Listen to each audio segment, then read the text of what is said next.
Hello and welcome to the Binteger podcast. This is episode number 18. My name is Biniam. I'm the host of this podcast. So glad you could join us. This podcast exists to explore all things related to integrity and inspiring each and every one of us to commit to it in our life. The 18th episode. Here we go. It's the second day of the year, and my expectations are still high.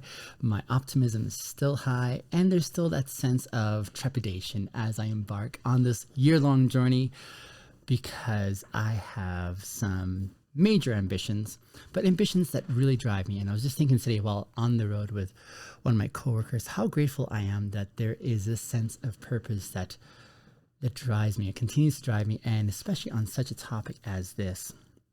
Today, we are exploring a little bit about the question, what is the easiest way to acquire or experience integrity? Is there like an easy shortcut track to get to experience integrity? But before we do that, as we always do on this podcast, we do a feelings check-in because this is one of the ways I have found tremendously helpful for me in walking with integrity is just being honest with myself, and honest myself, especially in the realm of saying, where am I at in this moment? And I want to share this discipline and exercise with you guys because I also want to encourage you guys to do the same for yourselves, even as I do so. This is where we just kind of do an internal check and see where we're at temperamentally in this moment.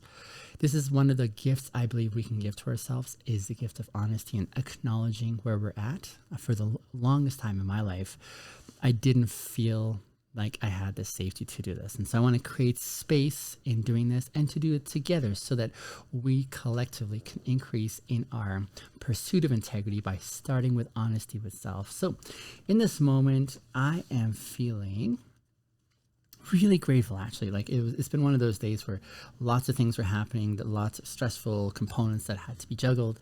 And yet in the midst of it, I was reflecting with the guy that I'm training how much gratitude I have that amidst all the work, amidst all the stress, I'm in a setting where I really genuinely enjoy the people I work with. The vehicles that we drive are all functioning well. The weather here in my part of the world is amazing. Like right now for this time of year, it's like still super warm and not getting too cold yet. And I love that, even though there's going to be consequences later, I imagine. But there was just all these things that just were driving the sense of gratitude. And life is good. Life is good. And I feel how good it is right now. And gosh, like I am tremendous, like there's just a lot of gratitude that I'm experiencing. So I'm feeling extremely grateful. I'm also feeling a sense of concern, worry, if you will, because like my schedule is quite busy and I'm still trying to manage my timeline and making sure that I get all the necessary things done. I haven't been to the gym for the last month and a half-ish or so, and it's in my calendar, and that's an important part because I'm in a season where I have to attend to my physical health. I'm not feeling as invincible as I once used to be. So there's just that sense of concern there that I'm feeling.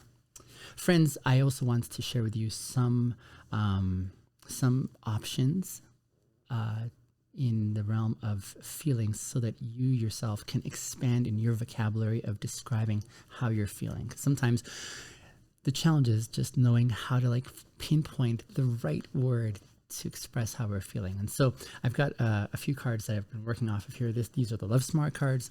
I'm going to read a few of these in the positive feelings category and ones from the challenging ones as well.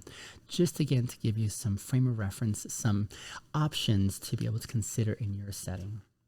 So here's some of these pleasant or good emotions, that people really genuinely enjoy.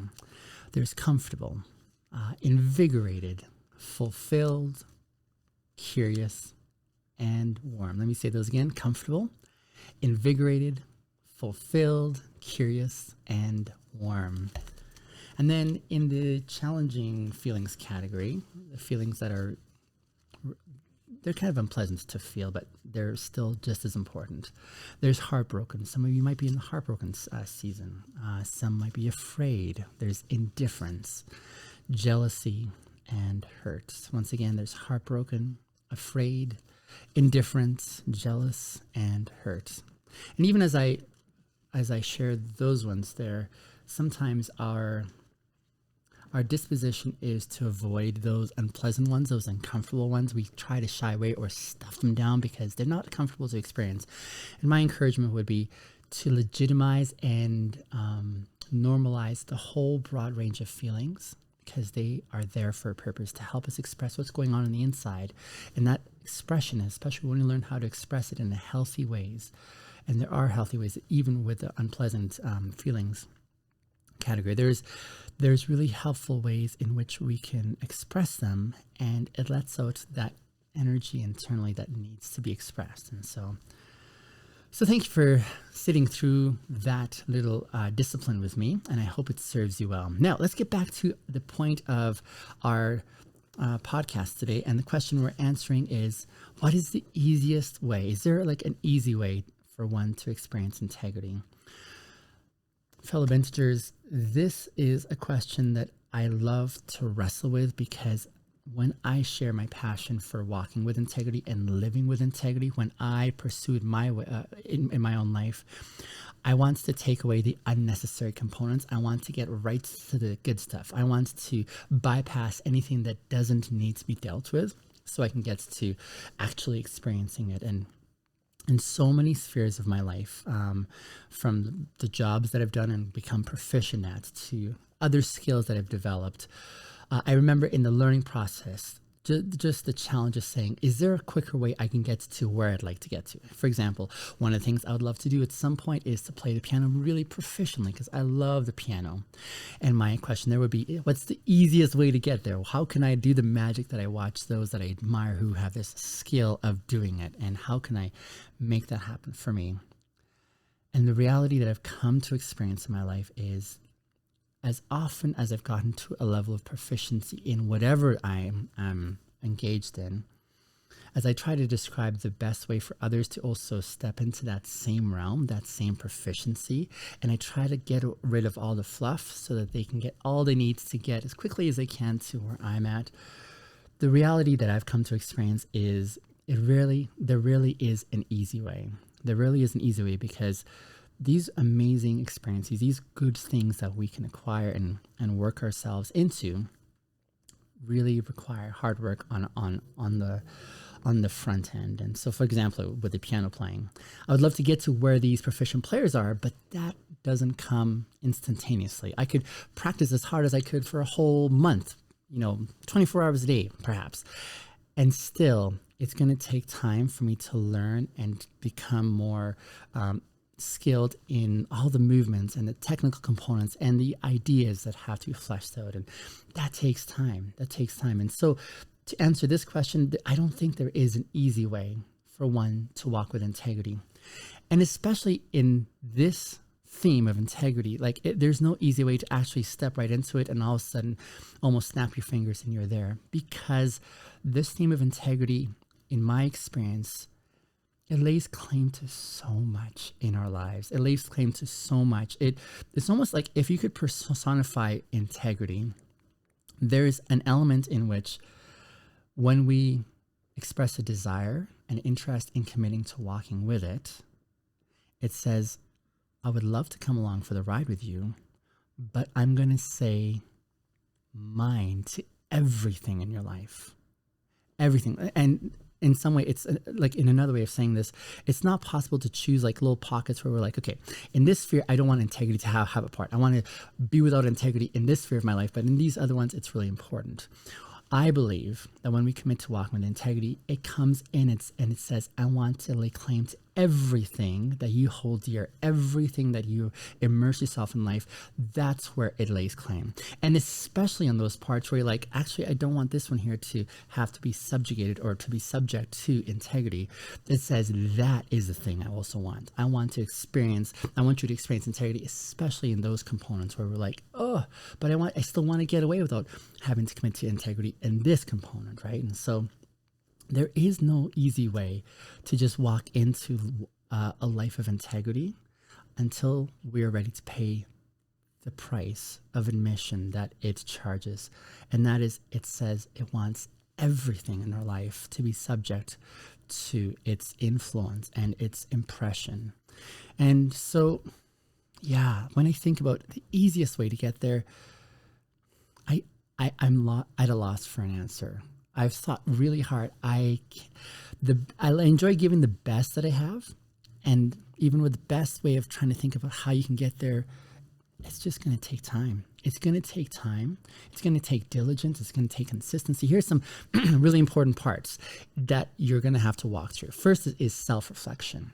Saying, okay, I want to have integrity in my life. I want to be whole, because integrity comes from the root word integer, which is like a mathematical term for a whole number. And we're talking here about experiencing wholeness in your existence, like wholeness in the way you think, wholeness in the way you believe, wholeness in the way that you engage in the world and actively follow through on these values. And so first of all comes that self-reflection that says, what are the most important values that you hold dear? What are the things that you're like, I'm not fudging on this. This is so important to me, whether it's being a hard worker, whether it's walking with patience in your life, like whatever value it is that you subscribe to, and you're like, this is so important. Knowing what that is takes self-reflection. It takes knowing yourself well enough to be able to say, this is what I feel is really important. Secondly, honesty in that department, saying, if I feel that this is really important to me, I want to commit to being honest with myself as I try to pursue walking actively and practically in all these values that I hold dear. And then there's the consistency piece. This is like one of the most challenging parts that I've experienced in my walk with integrity, and I think may also be a challenge for you. How can we be consistent or work towards consistency? Like it's not about being perfect and never messing up. It's about working consistently towards this goal of being aligned, of being whole in the way that you believe, and then act in accordance with those values. And so you're upholding those values in every area of your life, because like I was saying earlier, integrity says mind to everything in your life. There's also that component of accountability with yourself, saying you're going to hold yourself to task when you drop the ball and deviate from this path of integrity. You're also committing to considering who your community of friends and supportive individuals in your life are, who are also going to hold you accountable to those values as you try to live this in community. It's also about respecting that others have different values from yours. And just because their values may not line up with yours, it doesn't mean that they're off base. They're just trying to figure out their own path. My dear Binteger, listen carefully. You have enough work figuring yourself out. You don't need to take on being a busybody about what other people's progress or accomplishment in this sphere is. Work on your own stuff. You've got enough to care about, looking after your heart, after your mind, after your actions, after your consistency, all this. You have enough work on your own for a lifetime. I know I do. And so that's part of that, respecting where others are at as they're figuring out their own walk, whatever that looks like. Let them figure that out while you focus on yourself. And finally, there's this element that I think is one of the most beautiful, one of the most beautiful attributes that I savor in my fellow humans. And that's this attribute of humility, this awareness that we're not perfect. We each have flaws. And even as we strive to become better versions of ourselves, we're aware that we're still messing up in some significant ways. And we're aware, and we take ownership of that. We take accountability. We're acknowledging that we weren't designed to be perfect. And if you can acknowledge your messiness in your current state and your continued messiness, even as you pursue to be a better human being, I think you're going to be able to have a lot more kindness towards yourself, a lot more grace you're going to extend yourself. Because listen, this walk with integrity, it requires a lot of grace. It requires a lot of kindness on your part towards yourself, to be able to say, hey, when I mess up, I'm not going to beat myself down and discourage myself. I'm going to learn to say, oh yeah, this is part of the dynamic that I subscribe to. That in my humanity, I'm going to try to figure myself going forward. And I think that's a really important part. You weren't designed to be perfect, my dear Binteger. I am along with you on this journey as a fellow participant. I'm not a guru in this. I haven't figured this out. I'm learning my way forward. So thank you for joining me on this episode. I hope this has served you well. I look forward to seeing you on the next podcast. Bye.